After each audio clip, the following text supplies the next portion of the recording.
Mastermind, Strategist for Hire. Written by Clouds. Read by Distracted by Books. Chapter 35. Date Night. For the record, Shoto had only brought up the whole let's go see the All Might Memorial movie in full villain garb thing as a joke. But then Izuku had laughed so hard he'd shot grape soda out his nose. And, well, disturbing the peace was kinda in the job description, wasn't it? So anyway, Shoto was seriously questioning all his life choices as he watched people literally dive to get out of their way as they walked into the movie theater holding hands. So, Shoto, do you want to buy the tickets and I'll get the popcorn? Shoto couldn't help but burst out laughing. Do you really think they're gonna make us pay? Izuku's eyes sparkled with amusement. I mean, probably not, but your whole thing is more of a vigilante only hurting people who deserve it type attitude. Besides, it'll be hilarious to see how confused everyone gets. Shoto chuckled. All right, I guess I'll get the tickets then. Izuku practically bounced with excitement. Perfect, meet me back here? Shoto nodded, and Izuku ran around the corner to the concession stand. Shoto strode confidently up to the ticket counter and smiled at the trembling attendant. 2 tickets to All Might, symbol of peace, please. The attendant stared at him for a long moment, but jumped into action when Shoto raised an eyebrow at him. He typed a few things into the register in front of him and printed the tickets, quickly handing them to Shoto. How much? What? The attendant's voice was practically a squeak as he stared at Shoto in shock. Shoto rolled his eyes and pulled some cash from his wallet. How much do I owe you for the tickets? I'm an upstanding citizen, after all. I'm not here to rob you. He laughed at the irony. The media would have a field day trying to figure that out. 3,600 yen? Mina and Kirishima both groaned as the movie all of a sudden stopped and the lights turned on. But they weren't the only ones. Most of Class 1A looked annoyed as well. Come on, Mina said. We never get permission to leave the dorms. Just let us have our fun. Yaoyorozu shook her head. I'm sure they must have a good reason for stopping the movie. Maybe there's a villain attack nearby and we have to evacuate? Ida stood. If that is the case, did everyone remember to bring their provisional licenses? If we need to assist the pros, we will need to do so legally. Yes, Ida. We all have our licenses. Shinso rolled his eyes. Or did you forget Aizawa checked them all before we left? We wouldn't have been allowed to leave UA if we didn't have them.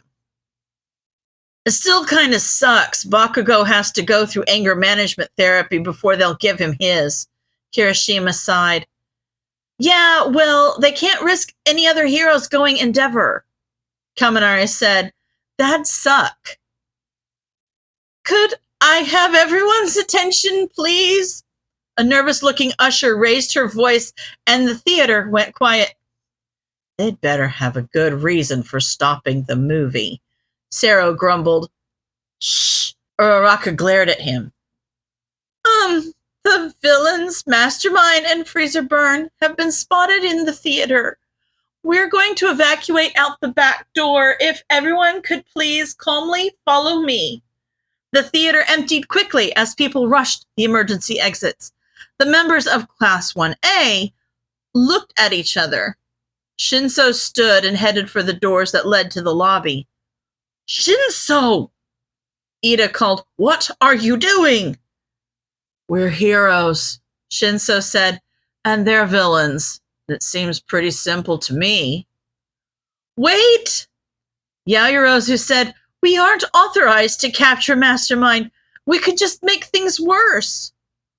Then we won't catch Mastermind, Kirishima said, but what Todoroki did definitely wasn't manly at all. There were nods all around, and Yaoyorozu sighed. All right, but let's be careful about this. We all know how powerful Todoroki is, and we can't forget that Mastermind is with him. They rushed out to the lobby and saw Todoroki leaning against the ticket counter like he didn't have a care in the world, but Mastermind was nowhere to be seen. A slight commotion caught Shoto's attention, and he turned to see all of Class 1A coming out from the theater area in their casual clothes. Huh, they must have been let out of the dorms for a night of fun. Bad timing. He scanned his classmates' faces, ignoring the hurt, betrayal, and anger he saw there. They'd ignored his pain, hadn't they? He smiled cheekily at them. Hey guys, are you here to see the All Might movie too? Uraraka was practically growling at him, but nobody made a move. Yet. So, where's your boyfriend? Kaminari asked. Shoto tilted his head. Word must travel fast, considering this was his and Izuku's first date in public. You mean Mastermind? What? No! To his surprise, Kaminari looked confused. But then again, maybe he shouldn't have been surprised. This was Kaminari, after all. Isn't Dabi your boyfriend? Everyone stopped glaring at Shoto to gape at Kaminari in disbelief. Shoto's nose crinkled in disgust. Ew, no. Dabi's my brother, you idiot. Just no. Jiro hit Kaminari in the eye with one of her ear jacks. How did you even miss that, you idiot? I don't know, Kaminari said. I guess I wasn't paying attention. You know how I get when I go over my wattage limit? Wait, Ashido said. Does that mean Mastermind is your boyfriend? Shoto chuckled. Why else do you think we were here? We're on a date. We thought it'd be funny to go see the All Might movie. Don't you agree? You bastard! Ida ran at him at full speed, but Shoto simply froze the floor so he'd slip and fall, freezing the rest of the class to the floor while he was at it. Does this mean we're not going to be able to watch the movie? He pouted. We were looking forward to it. You sick! Sato glared at him.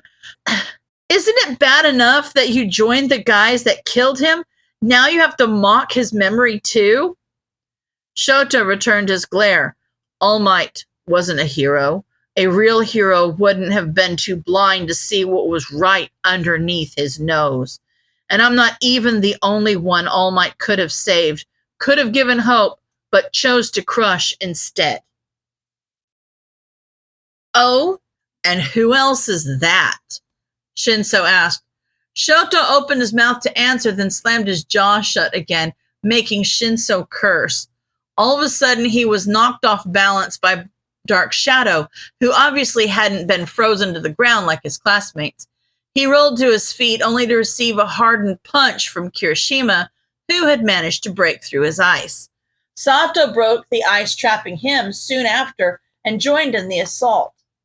Shoto lit up his left side to keep them at bay and disable Dark Shadow, but that meant that the others broke through their ice that much easier. He dodged as Ashido skated by him and threw up an ice wall to block her acid attack, then had to shield his eyes as Yayorozu threw one of her flashbang dolls at him, giving Kirishima another opening to punch him again. Stop! Shoto blinked his eyes open to see his classmates frozen, staring at Izuku, who had one of his knives at the throat of a terrified concessions attendant. He shifted the knife slightly, making a drop of blood roll slowly down the attendant's neck. Move again, and she dies. Izuku growled, then glanced at Shinso. Same goes for if you speak. Nod if you understand. There was a round of nods from his classmates, none of which looked happy about it as they refused to take their eyes off Izuku's knife. His hostage whimpered slightly as Izuku chuckled. Right answer. Good to know you haven't forgotten the first rule of hero work. Come on, Shoto. It's time for us to go. He stepped forward, dragging the hostage roughly along with him.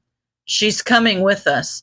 If you all stay put like good little heroes, we'll let her go in a few blocks. Shoto followed Izuku to the door, feeling the frustration of his classmates as he left them behind. Why? Shoto glanced back to see tears in Yaoyorozu's eyes as she looked at him imploringly. Why, Todoroki? Why did you do it?